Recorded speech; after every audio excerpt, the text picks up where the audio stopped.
നമ്മുടെ തണ്ണിത്തോട്ടിലെ കാട്ടാന കിണറ്റിൽ വീണ കാര്യം ഞാൻ നേരത്തെ പറഞ്ഞു. കാട്ടാന വീണ ദൃശ്യങ്ങൾ നമുക്ക് കുറച്ച് കൂടുതൽ ലഭിച്ചിട്ടുണ്ട്. ആനയുടെ ശബ്ദം കേട്ടാണ് വീട്ടുകാർ അറിഞ്ഞത്. ഇപ്പോൾ നമ്മുടെ പ്രശ്നം എന്ന് പറഞ്ഞാൽ ഈ ചിലയിടങ്ങളിലൊക്കെ തന്നെ ആൾക്കാർ കിടന്നുറങ്ങി വാതിക്കൽ മുട്ടുകെട്ട് അയൽവാസി വല്ലതാണെന്ന് തുടങ്ങുമ്പോൾ ഒരു കാട്ടാന നിൽക്കുന്നു. അതാണ് ഇപ്പോൾ അവസ്ഥ കേരളത്തിൽ. ഷിജോ കുര്യൻ പത്തനംതിട്ടയിൽ നിന്ന് വീണ്ടും ചേരുന്നു. ഈ കണ്ടലെ ആനയുടെ ദൃശ്യം കൂടുതൽ നന്നായിട്ട് കിട്ടിയിട്ടുണ്ട്. അപ്പോൾ ഈ വെള്ളമില്ലാത്തൊരു കിണറാണെന്നാണ് മനസ്സിലാക്കുന്നത്. ഷിജോ, കൂടുതൽ വിവരങ്ങൾ.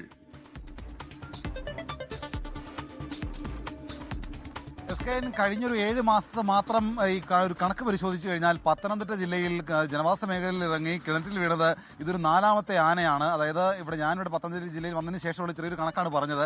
ഇപ്പോൾ എന്തായാലും ഇന്നലെ രാത്രിയോട് കൂടിയാണ് പത്തനംതിട്ട തണ്ണിത്തോട് മേൽക്കണ്ടത്ത് ഒരാളുടെ പുരയുടെ തിരുവനന്തപുരം ഉപയോഗിക്കാത്ത കിണറ്റിലേക്ക് ഒരു കാട്ടാന വീണത്. രാത്രിയാണ് ഈ കാട്ടാന വീണത്. പുലർച്ചെ ഈ കാട്ടാനയുടെ ശബ്ദം കേട്ടാണ് നാട്ടുകാർ അവിടേക്ക് ചെന്ന് നോക്കിയത്. അപ്പോൾ വലിയ ആനയല്ല, ഒരു ചെറിയ പിടിയാനയാണ് ഈ കിണറ്റിൽ വീണത്. അതിനെ അവിടുന്ന് കരക്കെത്തിക്കാൻ വേണ്ടിയുള്ള ശ്രമങ്ങൾ ഇതുവരെ തുടങ്ങിയിട്ടില്ല. കാരണം ഇതൊരു ശ്രമകരമായിട്ടുള്ള ദൗത്യമാണ്. കിണറിനോട് ചേർന്ന് തന്നെ മറ്റൊരു സമാന്തരമായിട്ടുള്ള വഴിയൊരുക്കണം.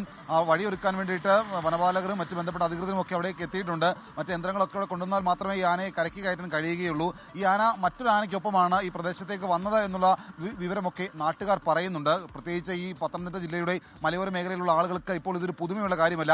രാവിലെ പുറത്തേക്ക് നേരത്തെ SKN സൂചിപ്പിച്ച പോലെ രാവിലെ ഉറക്കം എഴുന്നേറ്റ് പുറത്തേക്ക് വരുമ്പോഴാണ് ആനയോ പുലിയോ ഒക്കെ വീടിന് മുമ്പിലൂടെ പോകുന്ന കാഴ്ചയൊക്കെ കാണുന്നത്. കഴിഞ്ഞിടയ്ക്ക് ഈ കുമ്പളത്താമണിൽ ഒരാൾ രാവിലെ വീട്ടിലേക്ക് ഇറങ്ങി നോക്കുമ്പോൾ കാണുന്ന ഒരു കാഴ്ച എന്ന് പറയുന്നത് ഒരു കടുവ കിണറ്റിൽ അകപ്പെട്ട് കിടക്കുന്നതാണ്. ഇപ്പോൾ ഒരു ആനയെ പുറത്തെത്തിക്കാനുള്ള ശ്രമങ്ങൾ ഇപ്പോൾ തുടങ്ങിയിട്ടുണ്ട് വനം വകുപ്പ്. SKN.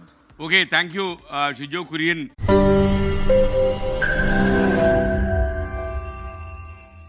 ലോകത്തെവിടെയായാലും ഏത് സമയത്തും 24 വാർത്തകളും ഓഗ്മെന്റഡ് റിയാലിറ്റി പാക്കേജുകളും എക്സ്പ്ലെയിനറുകളും വിശദമായി കാണാൻ ഞങ്ങളുടെ യൂട്യൂബ് ചാനൽ നിങ്ങൾക്ക് സബ്സ്ക്രൈബ് ചെയ്യാം.